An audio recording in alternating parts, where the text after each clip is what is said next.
Bismillahirrahmanirrahim. Assalamualaikum warahmatullahi wabarakatuh. Alhamdulillah, hari ini kita kembali bertemu di kelas matematika. Masuk kepada pembahasan masih tentang transformasi geometri ya. Buku PSM kalian di bab 3 halaman 42 kemarin ya untuk babnya.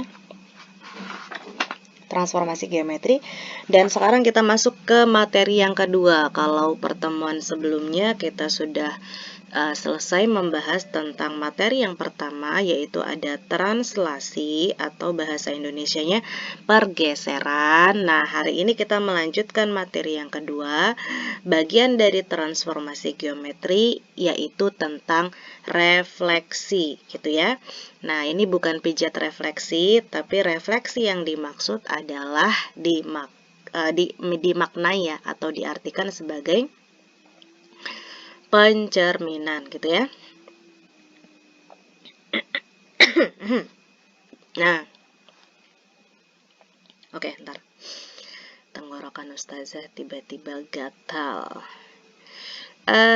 Refleksi atau pencerminan, maksudnya bagaimana? Karena judulnya pencerminan, berarti kita akan menggunakan konsep cermin. Nah, kalian tahu kan cermin atau kaca ya?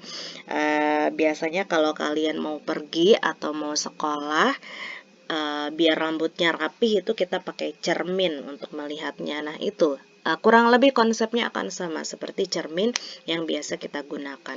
Nah, maksudnya seperti apa? Kita akan langsung saja kepada pembahasan.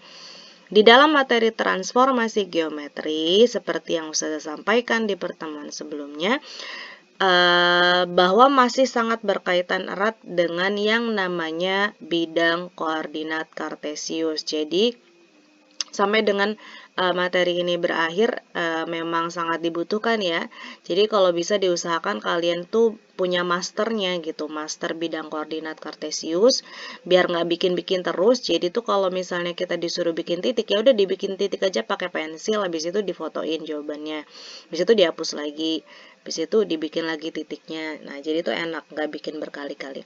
Tapi terserah, kalau lebih nyaman bikin berkali-kali juga nggak apa-apa, terserah kalian ya. Jadi kita masih akan membahas tentang atau memakai bidang koordinat kartesius ini ya.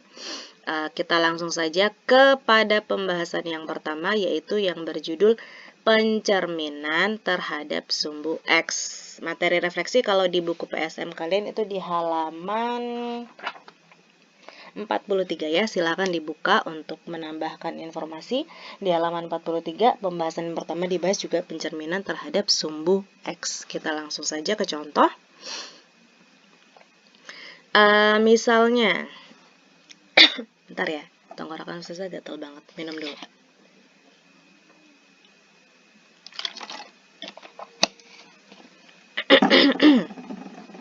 Nah, lanjut.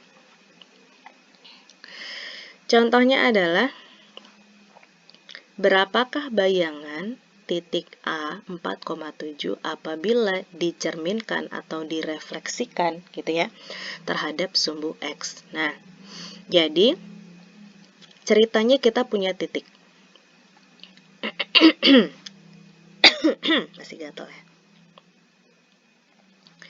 Maaf ya, banyak gangguan karena ini videonya nggak bisa di pause. Jadi nikmatin aja. Ada titik 4,7. Ada titik A 4,7, kita gambar dulu titiknya. Seperti biasa, 4 itu adalah sumbu X, ini 4 ya, 4, kemudian 7 itu adalah sumbu Y, 7. Jadi 4 ketemu dengan 7, bertemulah di satu titik, titik A sama dengan 4,7. Nah, yang ditanya adalah berapakah bayangan? Yang namanya bayangan kemarin seperti yang Ustazah sampaikan, bayangan itu bisa disimbolkan dengan A aksen ya. Kalau titiknya A berarti bayangannya A aksen. Bayangan yang dimaksud itu adalah hasil refleksi atau hasil pencerminannya. Nah, apabila dicerminkan terhadap sumbu X, jadi sumbu X itu yang mana? Nah, kan kemarin Ustazah juga udah bilang, sumbu X itu yang tidur. Nah, ini sumbu X ya. Sedangkan sumbu Y itu yang berdiri, yang tegak. Karena di soal itu permintaannya dicerminkan terhadap sumbu X, berarti sumbu X ini sebagai cermin. Ya, cermin itu kaca ya, sebagai kaca. Nah, misalnya nih, Ustazah kasih contoh sebelum kita ke soal ya. Kalau ibaratnya ini adalah, Ustazah copy dulu deh biar dia ada dua. Bentar. Oke. Misalnya ini kalian ya, ini kalian, ini kalian. Ini kalian lagi berdiri di depan cermin. Ini kalian, ini cerminnya ya. Nah, maka bayangan kalian yang terpantul itu otomatis di sini nih. Nah, sama ya jaraknya. Jadi dari sini 2, 1, 2, terus ke sini juga 2, 1, 2. Nah, jadi jarak antara kalian dan kaca itu sama dengan jarak kaca dengan bayangan kalian. Jadi sama. Gak mungkin kan kalian ada di sini, terus kalian ngaca di cermin, terus tiba-tiba bayangan kalian ada di sini. Kan gak mungkin. Aneh ya, ini namanya kaca miring ini. Kacanya miring. Sedangkan kalau kacanya lurus gini, gak mungkin bayangan kalian ada di sini. Gitu. Nah, apalagi misalnya bayangan kalian ada di sini nih, lurus, selurusan, tapi dia jauh. Gini, mungkin nggak? Jadi kelihatan kecil gitu bayangan kalian. Enggak ya? Jadi yang namanya kalau kita berkaca atau bercermin itu sama persis dengan diri kita gitu. Kalau misalnya kita ada tai lalat di hidung, ya di cermin juga ada tai lalat di hidung gitu ya. Masa kita ngaca, kita punya rambut pas di kaca botak kan nggak sesuai gitu. Jadi antara titik asli dengan bayangan itu harus sama persis. Kalau dia kasusnya di titik ini, maka jaraknya harus sama. Kalau antara jarak titik asli dengan cermin itu 2 langkah, 1, 2, maka jarak cermin ke bayangan juga 2 langkah, 1, 2. Nah, itu yang dimaksud dengan refleksi atau pencerminan gitu ya. Nah, kita kembali ke topik, ke soal tadi. Apa tadi soalnya?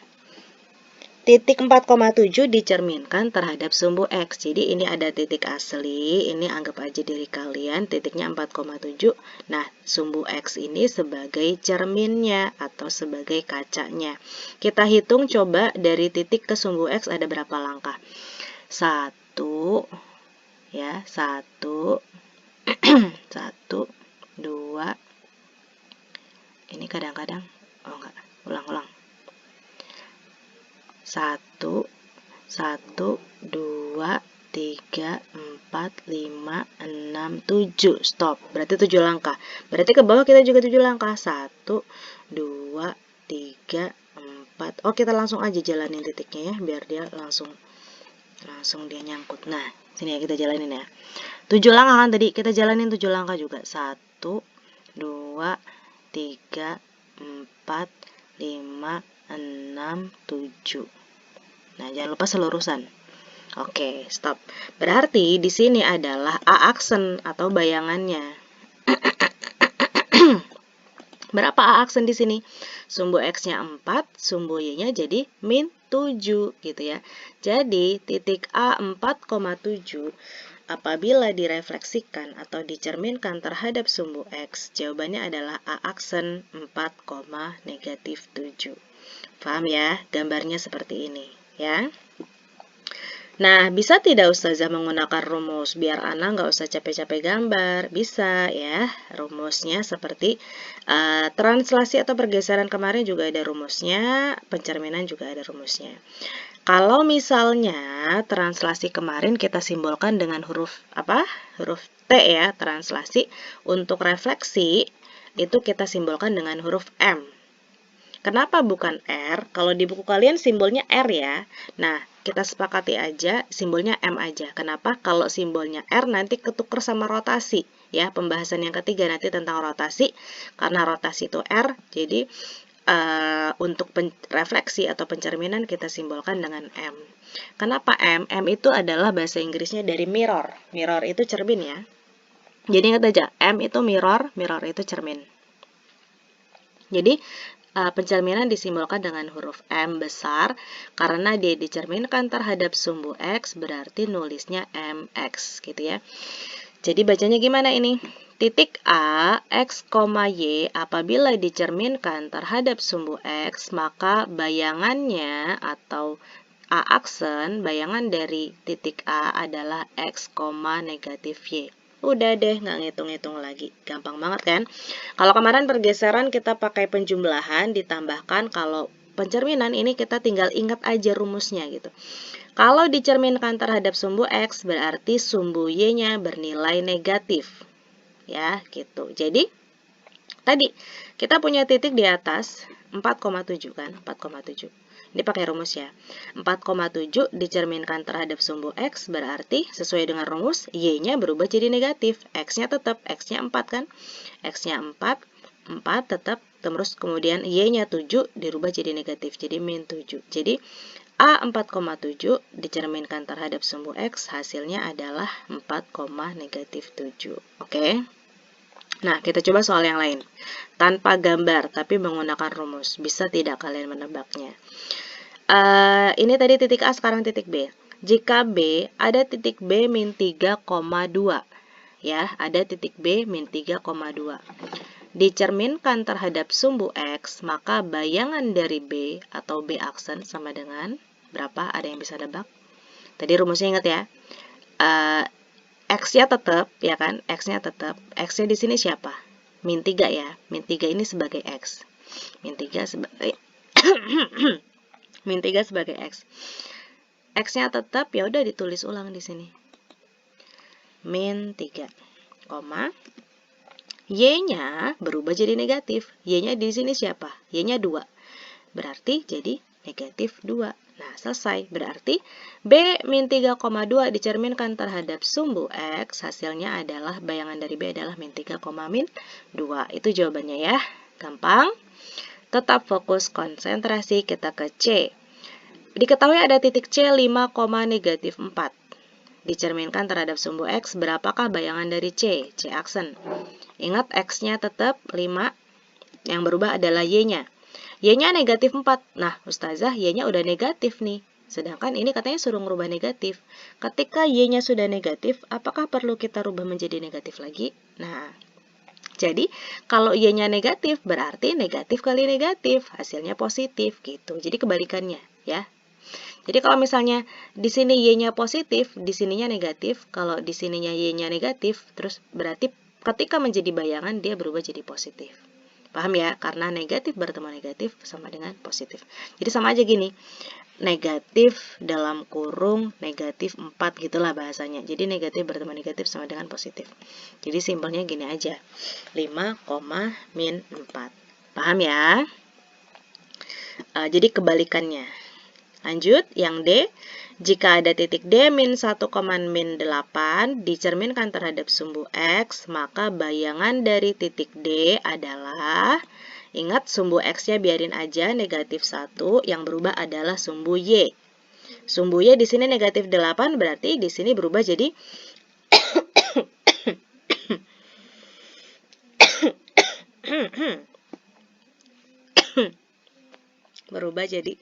positif 8, kebalikannya ya. Oke. Nah, itu adalah penjelasan yang pertama, yaitu pencerminan terhadap sumbu X. Jangan dilupakan rumusnya. Kita lanjut ke penjelasan yang kedua, bagaimana apabila dicerminkan atau pencerminan terhadap sumbu Y. Kita langsung saja ke contoh. Berapakah bayangan titik B 3,6 apabila dicerminkan terhadap sumbu Y? Kalau tadi dicerminkan terhadap sumbu X, sekarang dicerminkan terhadap sumbu Y. Kita bikin dulu titiknya 3,6. Seperti biasa di sini 3. Kita fokus ke X-nya dulu. 3,6 ya. Kita letakkan koordinatnya. Kemudian dicerminkan terhadap sumbu Y. Sumbu Y mana? Ini nih sumbu Y. Nah, ini sebagai cerminnya atau kacanya. Kita lihat jarak dari titik ke sumbu Y ada berapa langkah? 1, 2, 3. Ada 3. Berarti jarak dari cermin ke bayangan ada 3 langkah juga. Kita melangkah pakai titik ya. Nih, ada 3 langkah juga. Dari sini. Harus lurus dia. 1, 2, 3. Nah, berarti letaknya di sini. Harus lurus dengan ini ya, jangan kalau ini di sini berarti gini lurus. Nah, 1 2 3. Ya udah, berarti dia berapa ini? Min 3, ya kan? Min 3,6. Jadi B aksennya min 3,6. Gampang, gampang ya. Oke, ini secara gambar mengerjakannya seperti ini ketika dicerminkan terhadap sumbu Y. Bagaimana dengan menggunakan rumus? Nah, apabila titik A, X, Y dicerminkan terhadap sumbu Y, kalau tadi dicerminkan terhadap sumbu X, dia MX, dicerminkan terhadap sumbu Y, simbolnya adalah MY. Maka A aksen atau bayangan dari A adalah negatif X, Y. Mudah ya mengingatnya. Kalau tadi di atas dicerminkan terhadap sumbu X, yang dinegatifkan adalah sumbu Y. Kemudian ini kebalikannya. Ketika dicerminkan terhadap sumbu Y, yang dinegatifkan adalah sumbu X-nya. Gitu ya. Kita langsung saja ke contoh. Jadi kita punya soal di atas 3,6 ya. 3,6 dicerminkan terhadap sumbu Y berarti Y-nya dibiarin aja 6, Y-nya dibiarin aja, yang berubah adalah X-nya. Ketika X-nya positif, maka berubah jadi negatif, min 3,6. Cocok ya dengan ini ya, min 3,6. Kita contoh lain. Jika ada titik B, min 2,6, dicerminkan terhadap sumbu Y, maka B aksen atau bayangan B adalah, ingat, yang dibiarkan saja sumbu apa? Sumbu Y-nya dibiarin aja, yang berubah sumbu X-nya. Min 2 berubah jadi 2, 6-nya biarin. Gitu. Jadi hasilnya 2,6. Lanjut yang C, 7, min 3. 7-nya berubah, positif jadi negatif karena dia sumbu X. Terus min 3 itu sebagai Y itu dibiarin aja, nggak berubah. Yang berubah adalah X-nya. Jadi min 7, min 3. Yang D, ada titik D, min 4, min 0. Yang berubah adalah X-nya ya. Ketika di sini X-nya bernilai apa? Negatif, maka berubah di sini jadi positif. Y-nya tetap ya, min 10, tidak berubah. Nah, inilah hasilnya apabila kalian nanti ditanya soalnya gitu ya. Ditanya, berapakah bayangan dari B min 2,6 dicerminkan terhadap sumbu Y gitu, bla bla bla dan sebagainya. Nah, itu penjelasan 2 itu ya. Selanjutnya Ustazah akan menjelaskan, perhatikan ya latihan 3.2 di buku kalian halaman 44 ya, dibuka halaman 44. Di situ ada latihan 3.2, terus nomor 3, perhatikan nomor 3 di situ ada 3 soal A, B, dan C. Ustazah akan menjelaskan contoh soalnya yaitu yang A, dan nanti kalian tugas kalian adalah mengerjakan yang B dan C gitu ya. Ustazah kasih contoh yang A dulu. Di situ katanya yang A gimana itu? Ada persegi ya, bangun persegi A, B, C, dan D dengan A min 2,1. A min 2,1. Min 2 itu sebagai X ya. Berarti kita baca dulu nih. Nih, min 2,1. Berarti di sini titiknya. Kita ambil dulu titiknya, kita jalanin. Min 2,1. Titik. Nah, titik apa lagi? Titik B, 7,1. X-nya dulu yang kita baca ya, 7,1. Titik. Nah, selanjutnya titik apa lagi? 7,9. 7,9. 7,9. 9 di atas ya. Ulang. 7,9. Nah, 9-nya nggak ada. Anggap aja di sini ya. Nah, anggap aja di situ. Kurang geser dikit. Nah, ini kita kasih koordinat aja dulu ya. Tadi A berapa ini tadi? A min 2,1. Ya kan? Terus B 7,1. B 7,1. Terus C 7,9. 7,9. Nah, yang D berapa ini? Masih X, Y ya di situ. Nah, kita menentukan kira-kira D-nya titiknya di mana nih? D itu titiknya di, ini kan katanya bangun apa? Bangun persegi ya. Kalau persegi itu kan kotak kan? Mungkin nggak titiknya di sini? Nggak ya, dia nggak bentuk persegi nanti. Mungkin nggak titiknya di sini? Nggak ya. Jadi tuh titiknya tuh harus lurus sama ini, namanya juga persegi. Kalian tahu kan bentuk persegi itu kayak mana? Nanti nggak lulus SD-nya kalau nggak tahu bentuk persegi. Nah, udah lurus belum? Nah, oke. Nah, kurang lebih kayak gini. Nah, jadi ini titiknya berapa? Min 2,9. Tulis di sini min 2,9. Oke, kalau udah taruhin deh. Nanti kalian tuh gambar kayak gini ya. Perhatikan contoh dari Ustazah. Ustazah kasih contoh biar kalian bisa ngerjain. Nah, kalau udah kita hubungkan ya antar garisnya ya.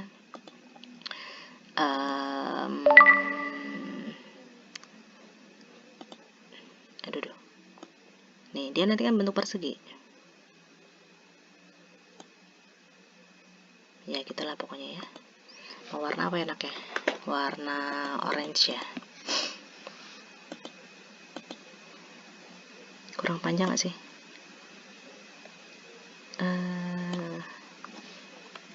Oke, gimana? Nah, kita hubungkan pakai garis. Nanti kalian juga dihubungkan pakai garis ya. Ini kayak bangun persegi aslinya. Kita belum bikin bayangannya ini.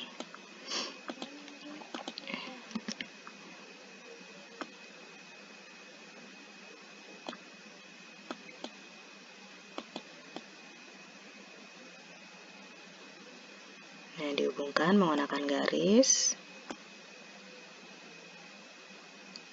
Ya, walaupun agak-agak miring.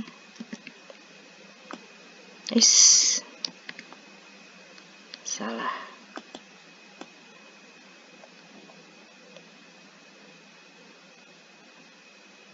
Ya, ini 7,9-nya jadi kacau nih. Oke. Kita lurusin lagi. Mana tadi? 7,9. Ini ya. Oh, gini. Nah, udah kan? Oke. Nah, udah, ini adalah bentuk persegi yang sudah kita dapatkan. Habis itu, perintahnya apa? Perintahnya apa tadi? Perintahnya adalah halaman berapa tadi? 44 ya.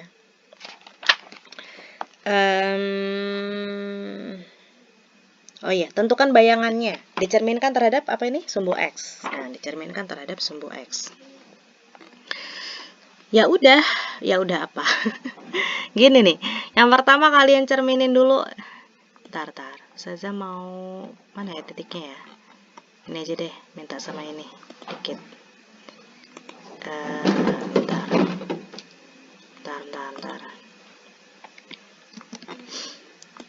Nah, sekarang kita buat bayangannya.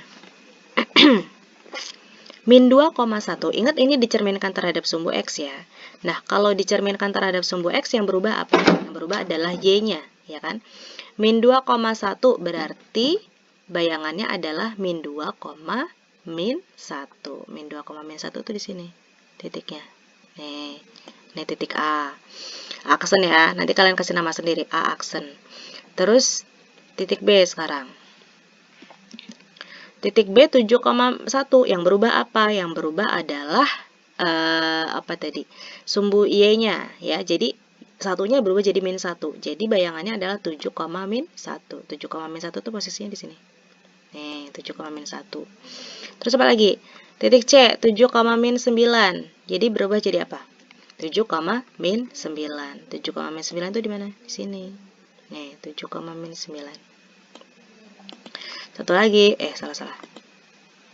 7, min 9. Nah, satu lagi, min 2,9. Berubah jadi min 2, min 9. Di manakah titik min 2, min 9? Min 2, min 9. Jadi deh, sorry. Nah, jangan lupa nanti kalian gambarnya kayak gitu juga. Ya udah, nanti ini tinggal dihubungkan. Nah, selesai deh.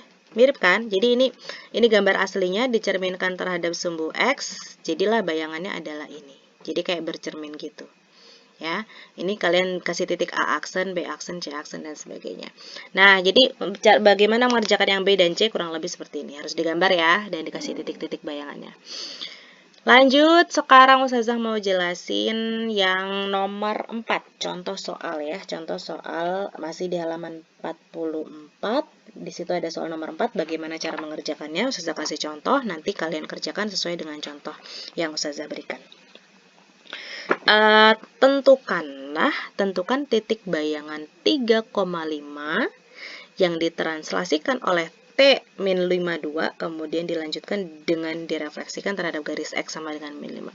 Ini gimana Ustazah? Kok gabung-gabungan ya? Ada translasi, ada refleksi. Nah, jangan khawatir, tidak sesulit yang kalian bayangkan. Tetap fokus ya, menyimak. Ustazah akan jelaskan. Yang pertama, kita fokus kepada titiknya. Di sini dijelaskan tentukan titik bayangan B 3,5. Berarti kita taruh dulu titiknya B 3,5. Kita ambil 3,5, di mana 3,5? 3,5 ke atas. Oke, di sini titik 3,5 ya. Kita taruh koordinatnya, jangan lupa kalian nanti ditulis 3,5. Nah, habis itu yang ditranslasikan atau digeser ya, digeser oleh translasi min 5, 2. Nah, ini bacanya kemarin gimana? Masih ingat nggak? Ini adalah pergeserannya gitu ya. Apa ini namanya? Kalau min 5 itu berarti geser ke kiri 5 langkah, terus ke atas 2 langkah gitu kan. Kalau positif ke kanan, kalau negatif ke kiri. Kalau yang bawah itu kalau positif ke atas, kalau negatif ke bawah. Berarti kalau ini ngebacanya adalah ke kiri 5 langkah, ke atas 2 langkah gitu ya. Jangan dilupakan ya, karena masih berkaitan sampai dengan dilatasi nanti. Jadi harus diingat-ingat. Ditranslasikan oleh T min 52. Jadi kita translasiin dulu. Jadi B 3,5 ini kita geser dulu ya. Nah, misalnya nih digeser di sini kan titiknya awalnya. Digeser berapa? 5 langkah ke kiri. 1 2 3 4 5. Udah 5 langkah ke kiri, habis itu 2 langkah ke atas. 1 2. Oke. Nah, selesai gitu. Jadi di sini. Di sini adalah B aksennya. Bayangannya ya, bayangan yang pertama. Berapa B aksennya? Berapa di sini? Min 2,7. Ya, min 2,7. Nah, ini bayangan yang pertama. Jadi bayangan setelah digeser atau ditranslasikan oleh sejauh 5 langkah ke kiri dan 2 langkah ke atas. Selanjutnya apa lagi?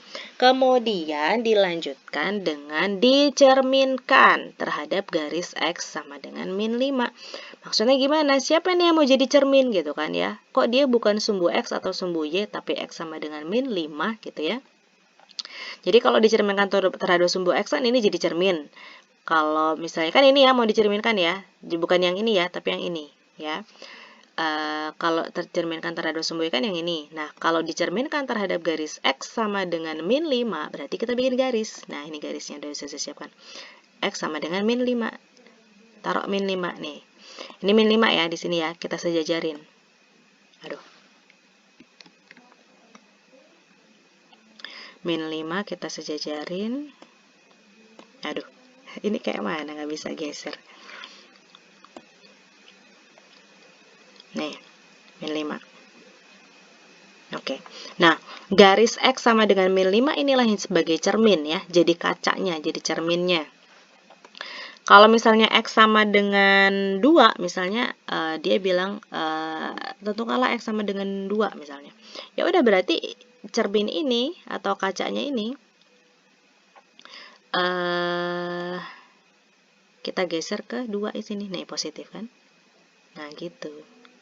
Jadi di sini kacanya gitu ya, tergantung soalnya. Karena sekarang Ustazah ngasihnya adalah X sama dengan 5, berarti cerminnya ada di sini. Tergantung dari soal yang kalian dapatkan. Kalau di buku PSM, soalnya apa? X sama dengan 1 ya kalau nggak salah ya. Udah ditaruh cerminnya, ya udah kita cerminkan. Jadi ini bendanya berapa langkah mendekati cermin? 1. Kita hitung pakai ini. Ya. 1, 2, 3. 3 langkah ya. Berarti bayangannya juga 3 langkah. 1, 2, 3. Nah, berarti stop. Berarti ini bayangannya berapa koordinatnya? Min 8,7.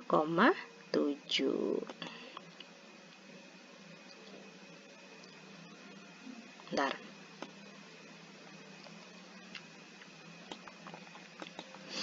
Min 8,7. Oke deh. Nah, ini karena dia bayangan yang kedua, jadi dia B aksen-aksen, tanda petiknya 2 ya, B aksen-aksen. Ini maksudnya adalah bayangan yang kedua ya. Kalau B aksen bayangan yang pertama setelah digeser. Jadi titik yang beneran digeser, habis digeser dicerminkan. Nah, itu maksudnya. Jadi titik bayangan yang ditransaksikan kemudian dilanjutkan dengan direfleksikan itu hasil akhirnya. Hasil akhirnya ini, tapi ini nggak kepake, cuman dia jadi perantara jalan aja. Kepakainya untuk menentukan cermin ini gitu ya. Jadi hasil akhirnya ini B aksen-aksen ya. Bayangan yang kedua B sama dengan min 8,7. Gitu ya. Nah, oke, cukup ya. Udah 30 menit, lebihnya berapa detik ini? 30 detik. Silahkan untuk menguji pemahaman kalian, apakah kalian sudah memahami penjelasan dari Ustazah. Dibuka bukunya halaman 44 ya. Latihan 3.2 dikerjakan nomor 1 ya. Seperti perintah yang kemarin, di situ ada 4 soal ya.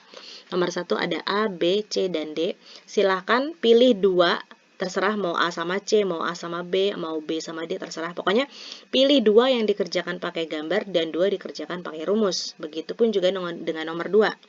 Ada 4, berarti 2-nya dikerjakan pakai gambar dan 2 lagi dikerjakan pakai rumus.